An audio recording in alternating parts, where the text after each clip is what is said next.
Is that abnormal? You know when your hands are doing something that you don't like mean for them to do, and you're like, "What the fuck's happening?" You know what I mean? That happens to me in Dota all the time when I accidentally test my BKB and cast my ulti.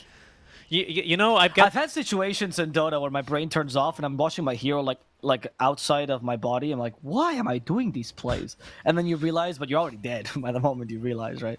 I think probably the dumbest keybind I have is that I play 1, 2, 3, 4. I move my camera with WASD, but I have 5 as my courier select button. So there have been instances when I go to select my courier and I just use my ulti instead. You press BKB. No, I use my ulti, which is I don't build BKB. I play position 5. You know, we don't know what that item is. That's why you play Witch Doctor, because the ulti's targeted, right? So it solves. Yes, absolutely. That's why you stop playing Earth Spirit. Absolutely, absolutely. Yep, that's why I play Witch Doctor. Level 27 Witch Doctor, baby. We're going for that master tier voice line. Oh, so sad. He's so good. He's so good right now, that hero. I'll tell you what. He's actually pretty good. I think I saw this build. I saw Dendi doing this build, and I'm not sure if he was playing it mid, but I saw him going Aether Lens, Shard, and Blink Dagger. And what you do is you blink in, throw your Cask and Maledict, and then turn into a Death Ward, and then the team fights around you. It's really good, actually. That sounds like the most Dendi build in the world. It's super good. And then, of course, Dendi starts dancing and clapping in the webcam, you know, but... Yeah. That sounds like a very Dendi thing as well. What a lovable guy. Anyway, the lanes are set up. Shad's in trouble. I still think this lane... Oh? Ah, he's fine. Shad? No, he's Lifestealer. Yeah. He's okay. Base stats are okay. Tanky enough. Good armor. Especially with the Bracer. I still feel like the Viper Marcy lane is very strong, even against Weaver, because Shukuchi's like cooldown is pretty high. And if you just sentry the lane and you dispose Weaver at the right time, I feel like he still dies.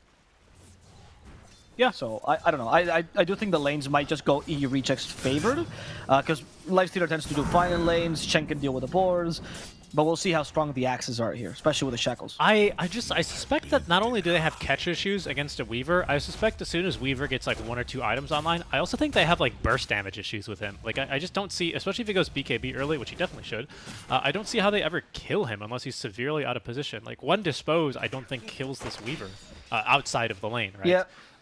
Because Ember, he builds like Maelstrom, Orb of Corrosion, and then he goes for like a utility item. Perhaps this is the game where we see like the Ags and Shard and Refresher into like the first, you know, Spirit Bomb build. I mean, that could be, but for the most part, I've seen most Embers this season go for, you know, Maelstrom and kind of the damage over time build. I don't think that you win that game versus Weaver. Lifestealer can deal a fair amount of damage quickly. Like, he is kind of a burst damagey hero, at least the way he's played nowadays, right? He's resistance and burst damage. But I agree with you. Both Viper and Ember are more about, like, sustained damage and poking, more than they are about, like, bursting. We'll see, though. Maybe the idea is just tire the Weaver out and kill everything surrounding the Weaver, right? And Weaver's, like, not doing anything to you the whole team fight. Because his damage is also not that high. Ants get very tired if you force them to run. I mean, if you think about it, they have 6 legs, so it's a lot of work. Is that true? Do insects get more tired than humans because they have more legs to Yeah, work? for sure. They get way more tired than humans, you know. Oh my god. That's why I just run after the roaches in the apartment. Eventually just die. That's why you sweep them around instead of smashing them with a shoe. You just sweep them around the floor. And yeah, because this whole 6 legs. They get dizzy. That makes sense. They go to sleep. That's what happens. And you call me out to come kill them. Eat him. The mid lane is going very much in favor of Supreme for now, as he's had a lot of liberty. Usually Ember starts to make the lane a little bit better once he gets level 5, because the early point in Searing Chains is important to threaten Supreme, and you kind of eventually need the Flame Guard to also help you D-push. But usually you either go 1-3-1 or 2-3, depending on how much you think you can kill the Coddle. Okay, it's 2-3. So if he thinks he can kill the Coddle a fair amount, there's usually what Ember does best once the lane ends. So he's not looking to finish off Supreme, but rather just annoy him enough to kill him once he goes and gets the Boots of Travel and tries to gank. And it's super value for that point. Like, even there in that instance, right, he's just doing bonus damage with the DOT of Searing Chains, but also Coddle. 3 armor, right? And ranged heroes do not have that ingrained damage block that melees come with, so the creep wave actually kind of messes him up. So you could see he lost 1/3 of his HP there just from a slight and Searing Chains and creeps. So good effort there, right? You need all this little efficiency to be a sweaty mid laner, and that's how you win lanes, honestly. It's these small things that you can abuse. I really like seeing that stuff. Agreed. And the over corrosion will further amplify that creep damage. Very, what he's very looking good for. point. Yeah, you're absolutely right. Even if it's only by a little, yeah, for sure. Well, Call for now is farming, so at least the EU Reach is not too sad about it, but we'll see what happens when Ads gets online, quote-unquote, which is when he has enough time to kill the Coddle. Top lane, though, we have seen no kills, which I'm kind of surprised by. Hello. Oh, there we go. Kidaro? There we Cast go. just cursed him. Okay, I thought this was going to happen more often. Kidaro will die to the poison attack, and that's going to be the first blood finally for Chessie.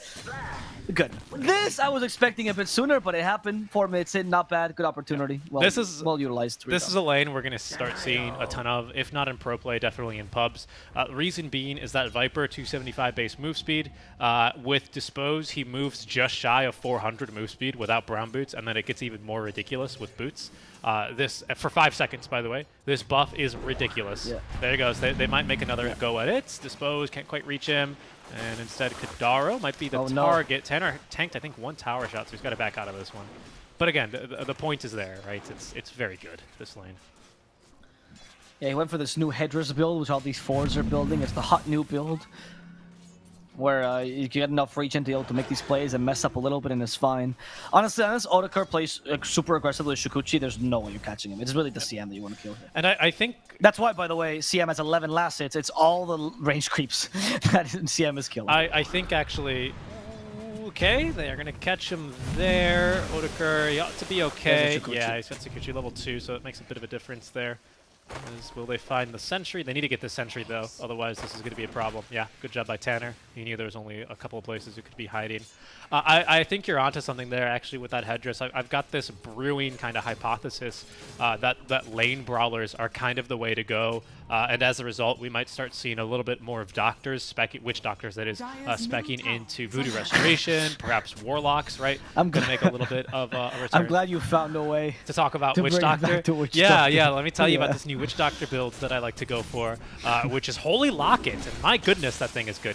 No, but the entire point of me bringing this up is because I think you're right. Like this headdress item, Marcy being a bit more of a skirmisher, all of these kind of heroes receiving a bit of a indirect buff, pardon me, because of the way that, one, you can know, well, for 2 reasons, right? It's all because of the salve change.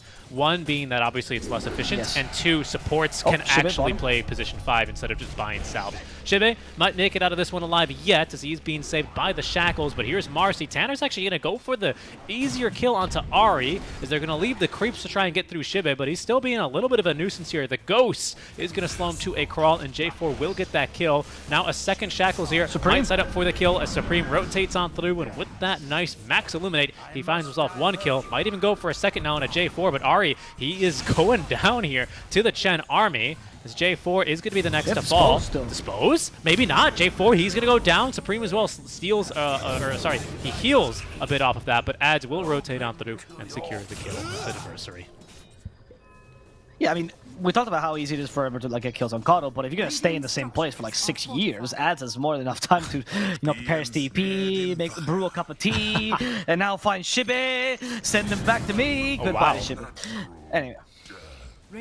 I thought it was to be disposed, to be honest, there by Tanner. They didn't even need it. Searing Chains was enough. Ember went for a killer build, though. Like, this is not supposed to be like a cool new word. I mean, like, literally, he's meant to get kills with this build. Sleight of Fist and Searing Chains. So wherever Ember is, if he has any other hero with him, especially the Marcy, you gotta be super afraid because they're gonna go for kills.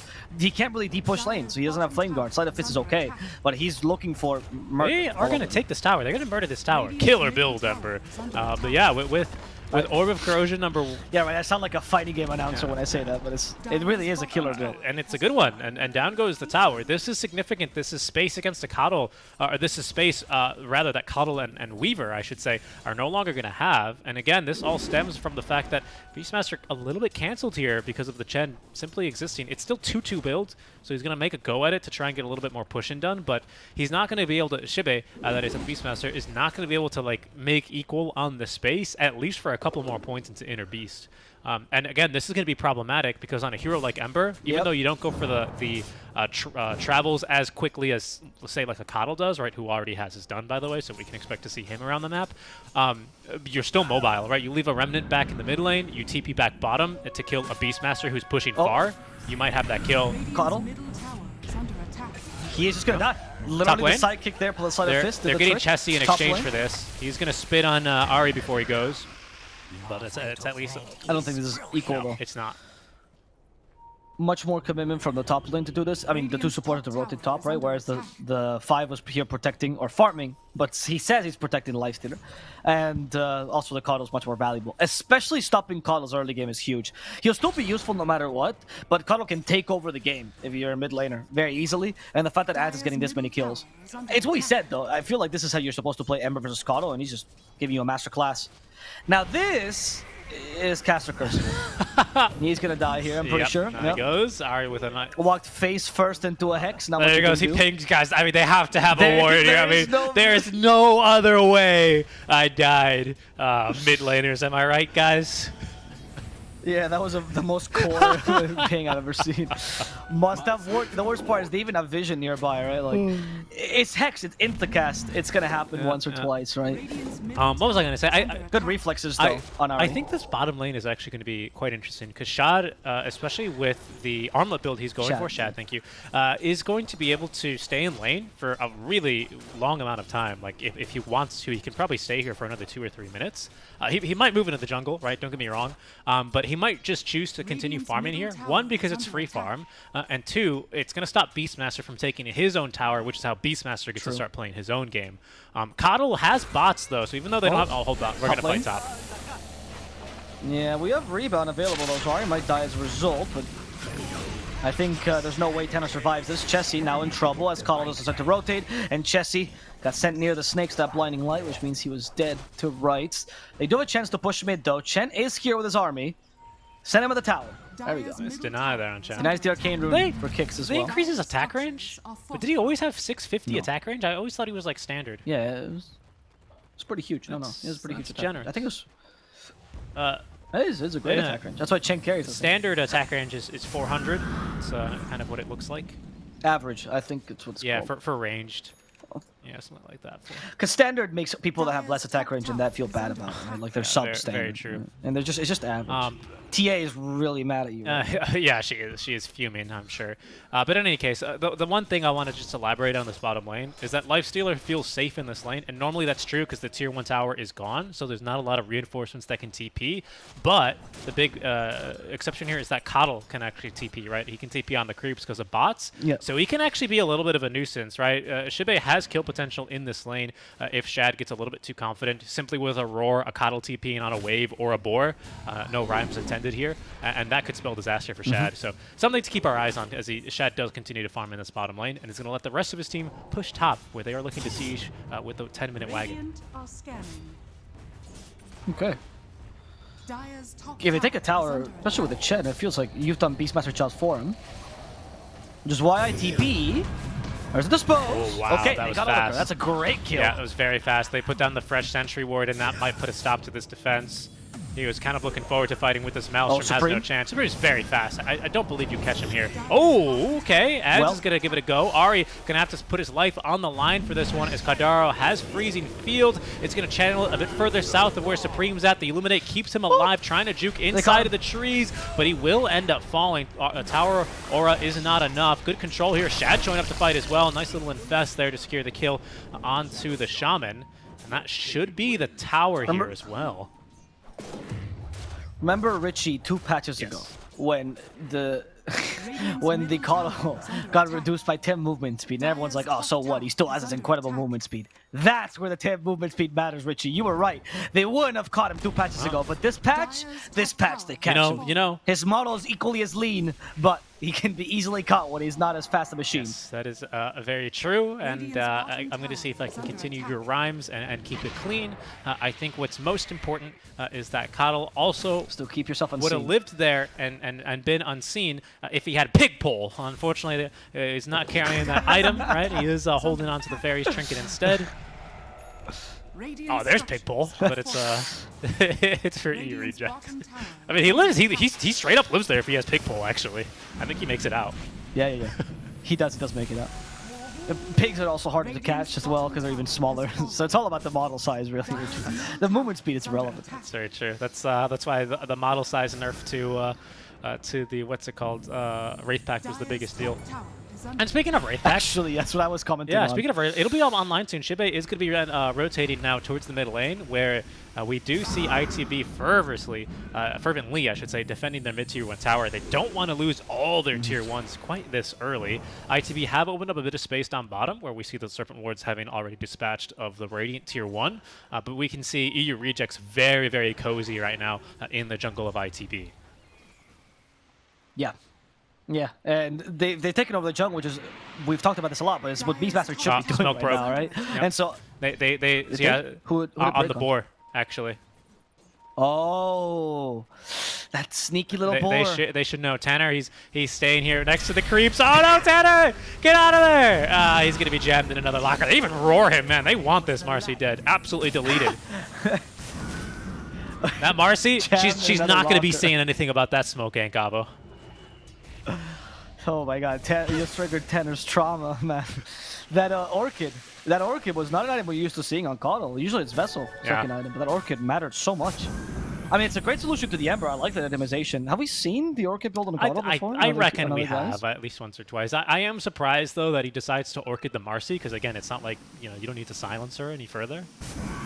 Yeah, because she can dispose, or she can rebound, right? That's why.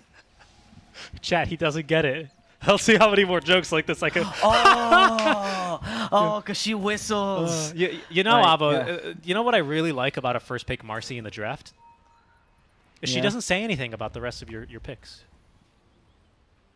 Oh, wow, that's really bad. How many of these did you have planned? I've got more, man. I've got way more. In she goes, Tanner. Oh, no, he's silenced again. But it is going to be ITB who are actually on the run.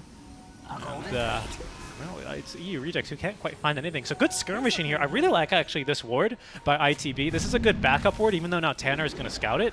It's a good backup ward, because this cliff is really actually hard to hold in the early game, but this one still gives you around the same amount of vision as far as, defending this kind of ward cliff. It's going to be taken down now, but I actually really think that's a good idea from ITB there. For example, it stops them from taking this bad fight. Yes, exactly. And again, it allows them to just take over this jungle, right? Which is what they have to do. And I'm surprised ITB decided that their play is to contest this rather than just to exchange jungles, which with Beastmaster is kind of easy to do. But they have found Ember, so that would be a really good kill. Shackles got him, and with the Orchid, there's no way Adz getting out of this. And the rest of EU Rejects is just standing near the ward, being safe. Yeah. J4 finds Shibe, attacking Shibe with all his creeps, but the Wraith Pack will save him, and Shibe is done with his Chen. Yeah, he is going to die to the Illuminate. Nicely done. And look at the damage that Wraith Pack does. This is all Wraith Pack damage, which is kind of incredible, as Ahri as well is going to die in the mid lane. Shad rotating over. This is, pardon me, good space for Otakar, who was farming down bottom the entire time. He was actually the only hero on the entire bottom side of the map for a couple of minutes. And he's getting decent farm out of it. Actually going for a Gleipnir here, first item. So this means he's actually going for the Shard build, which procs like crazy with Gleipnir. All that damage is going to be very, very, very nice versus some of these squishy backline heroes. And magic damage, of course, going to go a long way. So it's a fun build. Careful top. I agree, but this will delay. No, I think it's fine. It's just Kadaro. Oh, Kidaro. This big tree, I never know if it. I don't think it blocks vision. Actually, this big tree. It's but a husk of a former entrepreneur. That's all it is. Oh wow, I like that one. That was pretty good. I caught that one immediately. Supreme. He still has the Orchid here. Marcy in the trees decides to TP instead. Lovely animation. I like that. I've never seen that one before. Did you see her? Marcy is lovely in general. I thought you were much more of a Davion fan. Stan. I am a Davion fan. But, like, Marcy appreciates Davion, whereas Mirana That she does, right? That she does. She really appreciates Davion, right? So, I'm a fan of her, because she has good taste. I respect that. Supreme now actually going into the BKB, by the way, here after his Orchid. There's a smoke play trying to cut him off. Beastmaster in the way, though, and now Ahri is going to run in. Faithfully even gets the blink out, man. What a move by him. Yeah. Tanner ends up cliffing himself out of excitement. Adz can't ping wards because they just got dewarded, so he's like, I guess this guy's just really good. I guess this time he didn't see us coming. But, yeah, Ahri playing a really, really good game, and they managed to stabilize what was a pretty bad early because of the Coddle deaths. So then the question is, can Weaver make up for this? Can Weaver now start to be the win condition, slowly but steadily farming? Because of the Gleipnir build, his BKB is going to be delayed, so I don't think they want to fight yet. They just want to get pickoffs here. As, Blinding Light sent Tanner flying, using that Unleash for the Dispel mostly. Freezing Field's used, up in the high ground. Shackles does catch his Ember Spirit. They have killed the CM, but it's just for Ember. That's totally worth it as I suppose. Finishes off Ahri. That Wraith Pack's also dealt with. Tanner will die as a result though. Otakar wanted to join here. Once again, no BKB means no liberty for him. So he can't go too far. Orchid. Oh, Hawk got killed right before it actually did the dive bomb. I was about to say that's a really good fight actually. I'm surprised Ember gets caught like that. The Blink Dagger was revealed earlier when he breaks the smoke. And I was actually to say, oh, that kind of sucks for Ahri. He was probably hoping to like hex and catch the Ember into a fight, and then it ends up happening anyway. So that ended up being not too big. I mean, really just a win. I wouldn't even call it a loss straight up for ITB, especially as they continue to get farmed. The full Gleipnir is now finished here on Weaver. I'm not sure exactly of the build order. Again, I've been very dubious of core Weaver in general, so I haven't really looked up the builds in specific. I know this one exists. I'm just not sure of the order. If he's going to decide to go BKB or maybe even Linken's and then Shard, or the Shard before. I don't know. I guess it depends whether or not he wants to fight first. But what do you fight? I think you want BKB before you fight this game, right? Yeah, that's why. That's exactly what I was mentioning earlier. Daedalus right? So first, and then Shard. I feel like... I think the BKB is kind of... Because when you BKB, you're done. Like, the one stun they have is Dispose, that's it. Searing Chains will never catch you, right? But without it, it feels like you're vulnerable. You have to time-lapse when they Searing Chains you or die, essentially. There's also Basher and Lifestealer. So Searing Chains could be a threat as well, because you can't like time-lapse last second. Excuse me, they also don't have a save, which maybe then, like, oh, it's fine, we can just disrupt him if he gets chains. No, that's not an option here. Best bomb, though, is good. Oh, Cuddle. Tanner is dead. Primal Roar got used here, but the Searing Chains are as good as Primal Roar, and Shiva will die for it. Wraith Pact or not. She has something more to say in this fight, Avo. Yes, she has to say, die, CM, die, as she whistles her tune of death, and Kidara will fall. Now that I get these jokes, they're incredibly unfunny, by the way. I think it was better when I didn't get them. I regret realizing what you were saying. Ah, Alvaro, it's like Plato's Myth of the Cave, you know, except with whistles and lots of echoes. Yes, indeed it is. What a good allegory.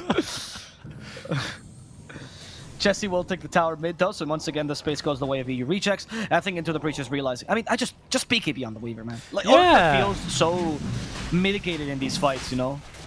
Yeah, and yeah, just BKB. Like, I get it, right? You're not, oh, I'm not scared of Viper Strike. I'll just Sakuchi and max move speed away. Like, yeah, of course, right? And then you you get caught by Dispose and Searing Chain, and then you die. Like, it's... Yeah, it's not Viper Strike you're worried about, it's Searing Chains. Oh, Gleipnir catches a 5-man Gleipnir! Holy moly, what was that AoE? The heck? That is Gleipnir AoE. It's actually huge. 450 650 radius. Wait, what are you seeing 650? 650. Roots all enemies in 450 radius. You're reading Chain Lightning. Sorry. I read the wrong one. I read the wrong one. Okay. Yeah. You're right, 450. Still that's huge, still big. Right? No, it's so massive. You square that, time that by pi, and that's the radius. Or sorry, that's the area. You square that, times it by pi, divide it by pi, and take the square root, and then that's the radius. And then that's exactly. It's perfect. Alright, they have a Potato inside the pit, but the Hawk has got a J4, so Potato will not do as much. They tried to give him movement speed bonus, but instead, Tanner got caught there by the Gleipnir. Wait, oh, he's on the cliff! That's a cliff. He's on the crevice That was unbelievable. Rebound does break trees. Yeah. I think this is Roche as a result. I mean, I don't think Tanner, if he lives, I doubt anything changes there, but now certainly EU Rejects have no chance really to contest this one, as it's going to be first Aegis here into the inventory of a Weaver. Now who needs BKB, Avo? Be out a second life. Yeah, right, that's true, I guess. I mean, you just died twice, but... I do feel like that fight was just a really weird fight, because they were trying to poke, then the Chen was not in the best position, Ember was not really ready to poke properly. They do lack, much like last game, someone that's like the initiator besides Marcy, so Marcy has a much bigger impact once again than a 4. Right, so Tanner once again is kind of the person to set up these fights. And we see it there.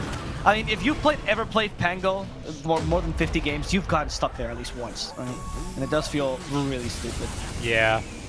Dire also has the equivalent cliff. Where is it? It's like a little bit hidden. I think it's... Where is it? Did they remove it? I think it's like, isn't it tucked in here? It is. It's right here. I don't think you can see my camera, but if you want to open vMix, you can see it. It's that cliff is where you can get stuck on. I can see your camera. Yeah. Yeah. Or I can see it in Yeah, vMix. yeah, I think it's this cliff. But anyway, that's the other yeah. cliff. You know what's funny is Tanner, when he was playing mid, back in the close qualifiers for TI, I think it was close qualifiers or DPC, I forgot. He actually won a game by cliffing a troll there 3 times. That's in a row incredible. as well in the same fight. He had Aegis and he cliffed him once, then he blinked away and then he cliffed him a second time.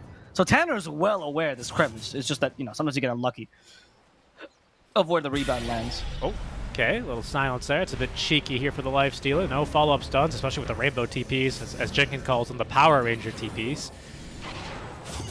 Yep, that's good. And J4 used to be a Power Rangers player, so it's Oh, perfect for this very good. Very good connection. I know how much you love that team. Again, I won big that. Yeah. I didn't actually. You were, but I wish. you're a big fan of these old European stacks. What's the one that Hesta Joe Rotten was on that you love? What do you mean? Imperial, Danish Ah, yeah, Bears? here it goes, yeah. Which vintage? Oh, that was a good vintage, that Danish Bears, and that's a good catch as well. Onto J4. Has the mechanism, but they have plenty of magic damage to burst through him. I don't... He didn't use mech. No, he was stunned. He was shackled. Yes, yeah. he was stunned. Yeah. That does mute you. That does, much like Marcy. Much like Marcy, yeah, that's what I should have said. ITB are looking for a free tower here. They don't want to commit too much unless Lifestealer wants to overcommit here. Careful. Use the Dagon. Admiral Roar. Marcy, though, had the dispose ready, but they didn't have to use it. Unleash now to deal with the Snake. Standard will die to the Illuminate. But they do get Ari at least in return. But the Snakes deal so much damage to ADs, to ads. In fact, the last hit will be from the Coddle there. That Orchid really helping, huh? He has actually enough attack bonus to kill off an and I actually think those snakes were insane. And this Dagon is legit too. Yeah, they're level 2 snakes. He actually just leveled up, I think, from the kill onto J4 and got level 2 snakes, which is a huge DPS increase. I mean, yeah, it's only 35 more damage times 10 per second or whatever, because they don't attack that frequently. But you get the idea. Like, it's so much more damage. And yeah, screw the BKB. They're totally right. They just need to like go in with a Coddle. It seems so difficult to deal with this Weaver because he's not the main. Well, Shad's recognized this certainly, right? He's actually building a BKB on the Lifestealer because he's like, I need a Dispel. He needs it. He has no choice. I think this Orchid, dude. Well, it's amazing, especially because I don't think it was that big of a problem. But now the Dagon it's a Dagon 3, and the issue for him is that because they have no save and no Dispel other than Dispose, but no Dispel, the Soul Burn actually ends up really just about nuking him to half HP when he does end up taking, like here, pardon me, all that damage. Oh, right here in the mid lane with Jesse. Jesse's just dead. Otakar still has a time lapse. Okay, this time they baited it out, but Dispose without any damage to follow up. Otakar's tanky enough. He'll tank that one stun. He's got a Gleipnir? Okay. They're capable of getting that was really clutch by ads. If he... Oh, Shad in the top lane, though. He's going to be forced to use Rage. There we go, but they're still chasing after him. He's got BKB now. He's got the money for it. How long does that Rage last? He doesn't have BKB. He should buy it. Okay. But Promoroar's ready. They have Gleipnir as well. I think Shad's just dead, and Tanner went in, but the Blinding Light stopped him in his rebound, which means Tanner will also fall. Shackles catches the chin. Oh, they just got on the feed train, Richie. Choo-choo, next station. ITB victory. Yeah, it looks like it's really starting to head there. As the Knights, the new Knights, the Neo Knights, they're giving it a good go in here. Did you see, by the way, that right-click damage that Supreme is doing now with the Dagon build? They've been buffing this item just so that it gives you a ridiculous amount of all stats now, is kind of their way of trying to make it viable. And as a result, this Coddle had like 200 damage of right-click with all the auras around him, and a decent attack speed to boot. That's actually, I think, what ended up getting the kill onto J4. Sure, don't get me wrong, they had plenty more damage coming, but it was just impressive to me to see Coddle actually right-clicking and doing a significant amount of damage. No, I agree.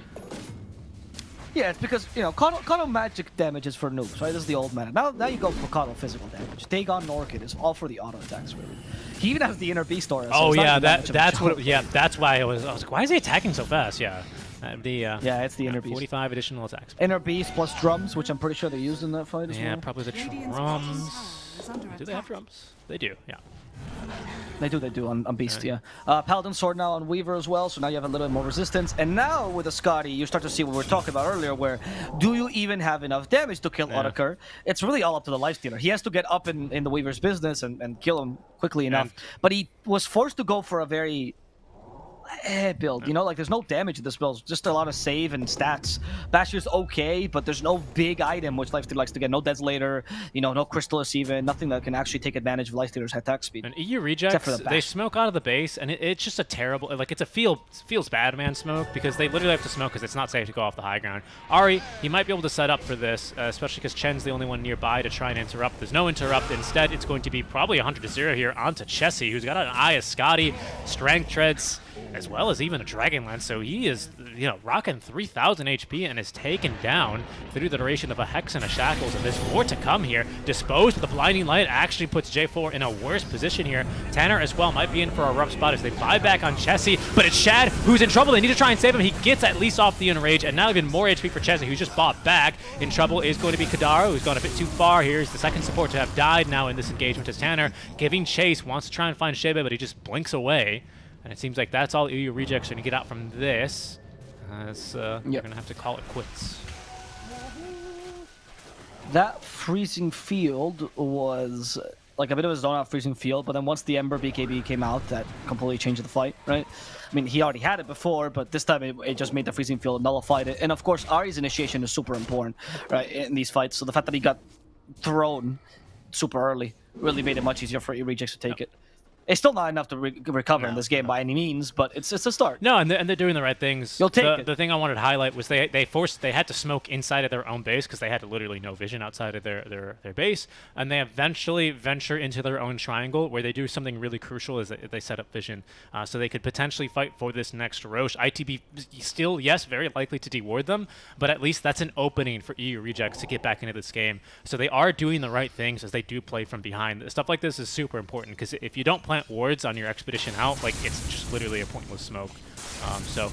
Good stuff here as they give themselves a fighting chance and now have 2 wards to fight around here as they hold in their own triangle. Problem is, of course, these Hawks are annoying. Leitner. Yeah, the Hawk is so annoying. It actually stops Marcy. They're forced to use the Infest super early in the fight. That's just to save Tanner. Might be okay. There's not much commitment from ITB here, though. Might be okay, though. Roche is up. It's a fast Roche. I didn't even see the timer. It must have been like 10 seconds or something. Tanner. And there's the D ward. So they've lost 1 cliff to fight around. It makes Roche a lot easier here for ITB, especially because there are no tier 2s remaining for EU Rejects. Interesting ward here as well. They want to take advantage of that Infest here for the Infest bomb. Really, but I've never seen this ward before. Have you? This one right outside the Roche pit? Which one? By Dire. Oh, yeah. I've seen it a couple of times as a non-dewardable ward because it's harder to deward. Yeah. You can probably get that one if you put the sentry here. The ward spots are a little bit silly like that, but they've actually have no idea. That's just chilling. Curious. I usually see it a little bit more to the right as well, so I think you can actually adjust like that. on the right side of this tree, or like just here? No, like literally, yeah, exactly, like a little bit. Gotcha. On the that X. point you marked. Yeah, okay. A little bit above the X, you can put it as well, yeah, next to that ward, so it doesn't get blocked by the second tree. Yeah, that's the. Because the whole point is to like see the left side more than the right side, right? The left side it covers anyway. Yeah. Okay. Yeah, it's good vision here. And again, EU Rejects, they are playing clean, disciplined Dota from behind. They don't have a lot of really good vision around the Roche, but they've got this one here, but this is a super risky ward to fight around. And Roche is already down, by the way. Odeker's inside the Serpent wards, but he just needs to wait a couple more seconds, and he'll be able to Sakuchi his way out. Lost the Invis rune, though, for that. And Odeker's just crazy. He's gonna go in. Chessie's the target, he has no BKB. Shad, though, pretty close nearby. Looking for Tanner first. Tanner will die to the freezing field. Shad trying to hunt down Supreme, but from behind, a Primal Roar. Chessie has been stopped. The Wraith back taking him down as the Hawk ensures this kill. Shad finally blocks that freezing field, but he's gonna die for this. No BKB. The Rage just came out cooldown, but it's a bit too late as the Gleipnir catches an Ember who's already been shackled and now been destroyed. Wow. ITB will take down 4. Only Chen survived. They do have 2 buybacks though on their carry and their mid respectively, but I don't think that's going to be enough to save this. I don't think it's going to be enough either, and I just need to look at this replay because Shad actually BKBs early in that fight, and he just doesn't get to hit anyone. Finally settling on the Maiden, who, like, I guess is not a terrible target, but they don't even get themselves a single kill, let alone through this Aegis here of Odeker. And now there's still a Dagon 3, actually. Oh, and hello, Dagon 3. You just bought back. Adds, how about a trip right back to the fountain? Goodbye. And Shad as well is going to be routed from here, and they just call it GG, well played. It is going to be ITB, who once again take us to a 3-game series, but do remain undefeated here. Now 3-0 with a 6-3 record so far in this